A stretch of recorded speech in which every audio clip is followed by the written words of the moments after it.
जी अस्सलाम वालेकुम students, I hope you are fine. Today we are going to start our next lecture.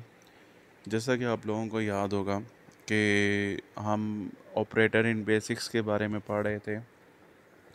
हमने last time सारे operators के बारे में डिस्कस किया था, जिसमें सबसे पहले हमने अर्थमेटिक ऑपरेटर के बारे में पढ़ा था। नेक्स्ट रिलेशनल ऑपरेटर था, फिर logical operator, concatenation operator, assignment operator और लास्ट में ऑपरेटर्स प्रेसिडेंट। आई होप आपने इनको अच्छे तरीके से याद कर लिया होगा। अब जो हमने टॉपिक डिस्कस करना है डैट इज़ टाइप कन्वर्जन। मैंने आपको पहले भी बताया था, जो टॉपिक है हमारे पास ऑपरेटर इन बेसिक का, ये लॉन्ग क्वेश्चन है और बोर्ड में काफ़ी दफ़ा पूछा गया है। इसमें रिलेशनल ऑपरेटर, लॉजिकल ऑपरेटर और अर्थमेटिक ऑपरेटर, ये तीनों लॉन्ग क्वेश्चन के तौर पर पूछे जाते हैं। और बाकी जो हैं कॉन्कैटिनेशन, असाइनमेंट और ऑपरेटर स्पेसिफिकेशन, ये तीनों मोस्ट इम्पोर्टेंट शॉर्ट क्वेश्चन हैं आपके पास। जी स्टूडेंट्स, आज जो टॉपिक हमें शुरू करना है डैट इज़ टाइप कन्वर्जन। ये इसमें हम डिस्कस करेंगे कि हम जो नंबर्स हैं या वैल्यूज़ हैं या उनमें जो इस्तेमाल होने वाली कन्वर्जन्स हैं उनको कैसे यूज़ करते हैं और क्या क्या उसमें कर सकते हैं। ये बोर्ड पॉइंट ऑफ व्यू से इम्पोर्टेंट, इतना ज़्यादा इम्पोर्टेंट क्वेश्चन नहीं है। लाइक लॉन्ग में तो नहीं पूछा जाता, शॉर्ट में कभी कभार पूछा जा सकता है। एमसीक्यूज़ नहीं बनता इनमें से। हम इसे स्टार्ट कर लेते हैं।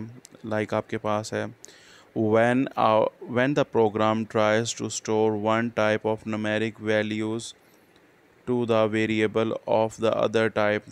कहता है टाइप कन्वर्जन में हमने ये डिस्कस करना है, जब प्रोग्राम अपने अंदर ये तरीका इस्तेमाल करता है टू स्टोर के वो महफूज कर सके one type of numeric value to the variable of other type.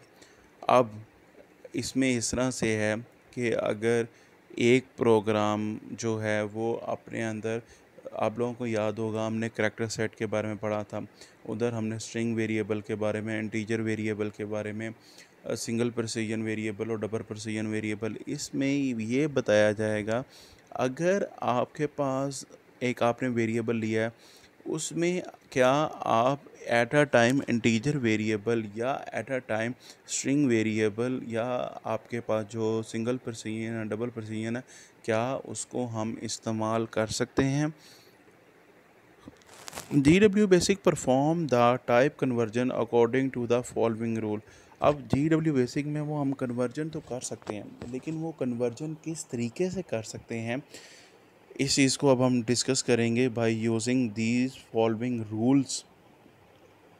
Number one rule, if बेटा इस पे गौर करिएगा, ये आपके पास टोटल 4 रूल्स हैं और एज इट इज़ आपको कॉन्सेप्चुअली याद हो जाएंगे।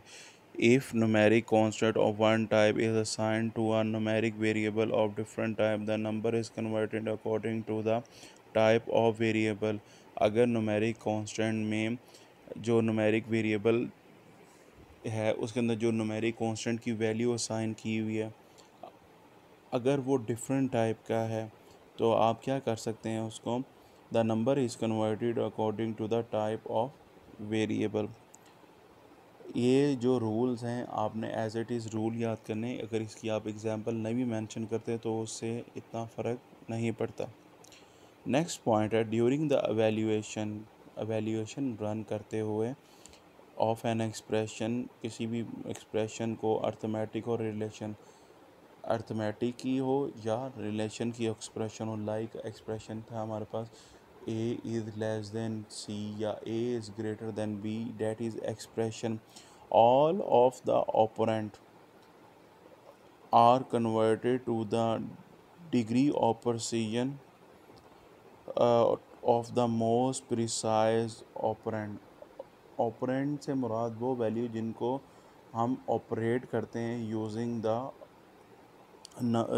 The special character. लाइक आपके पास लिखा हुआ है 2 + 5, यहाँ पे 5 और 2 आपके पास क्या ऑपोनेंट है, और जो प्लस है वो आपके पास क्या, उसके ऊपर ऑपरेशन अप्लाई किया गया है। नेक्स्ट रूल की तरफ जाएंगे, हमारे पास क्या लिखा हुआ है। The arithmetic is perform in double precision and the result is return in a hash as double precision. Arithmetic में जो है आपके पास वो जो वैल्यूज़ है वो डबल प्रिसीजन में सॉल्व होती है। आपको पता है डबल प्रिसीजन का क्या मतलब है। डबल प्रिसीजन में ऐसी वैल्यूज़ होती हैं जिसमें हम मोर देन 8 से लेके 16 या 7 से लेके 15 तक की वैल्यूज़ को डील करते हैं। वो आपके पास किस में आ जाता है, डबल प्रिसीजन में। The arithmetic is performed in double precision and the result is returned to a rounded and printed as single precision value. Next rule हम पढ़ेंगे, व्हेन आ फ्लोटिंग पॉइंट से मुराद आपके पास पॉइंट वाली value. When a floating point value is converted to an integer the fractional portion is rounded. Fractional मतलब point के बाद जो वैल्यूज़ है उसे हम राउंड ऑफ कर देते हैं। फॉर एग्ज़ाम्पल आप लोगों को याद होगा कि हमने मैथ में भी ये असूल पढ़ा है, पॉइंट के बाद अगर 5 आ रहा है तब भी हम वैल्यूज़ को राउंड कर देते हैं, या 5 से बड़ी वैल्यू आ रही है तब भी हम नेक्स्ट वैल्यू पे आ जाते हैं। अगर 5 से छोटी है दैन हम उसी वैल्यू पे रहते हैं। यहाँ पे हमारे पास क्या लिखा हुआ है, 23.67। तो ये क्या बन जाएगा आपके पास, जब रन करेंगे तो वैल्यू क्या बन जाएगी, 24।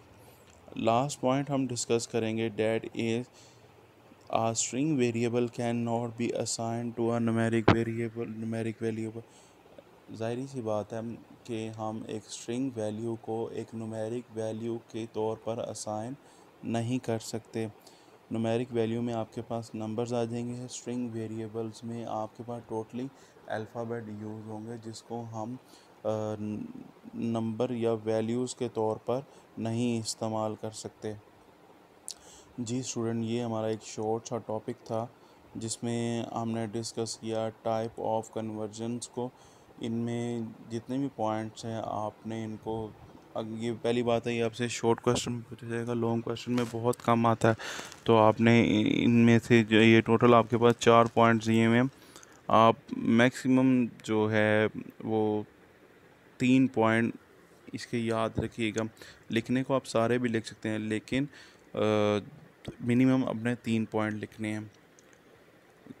जी नेक्स्ट लेक्चर में हम नेक्स्ट टॉपिक को डिस्कस करेंगे। एक दफ़ा मैं फिर आपको एक बात रिपीट कर दूं, हमने जो ऑपरेटर पढ़े हैं ये मोस्ट इम्पोर्टेंट है। आपने ये ऑपरेटर्स प्रेसिडेंट हैं, टेबल को एज इट इज़ याद करना है और लिखना है। इसी तरह आपके पास जो कंकैटिनेशन ऑपरेटर है, टेबल एज इट इज़ लिखना है। ये आपके पास लॉजिकल ऑपरेटर है, इनका टेबल आपने एज इट इज़ बनाना है। और उसके बाद आपके पास रिलेशनल ऑपरेटर आता है, इसका टेबल भी आपने वैसे ही बनाना है। और उसके बाद आपके पास अर्थमेटिक ऑपरेटर का भी टेबल, डेफिनेशन और टेबल मस्ट है, क्योंकि इसमें जो मार्क्स आपके काउंट होंगे वो टेबल के ही होंगे।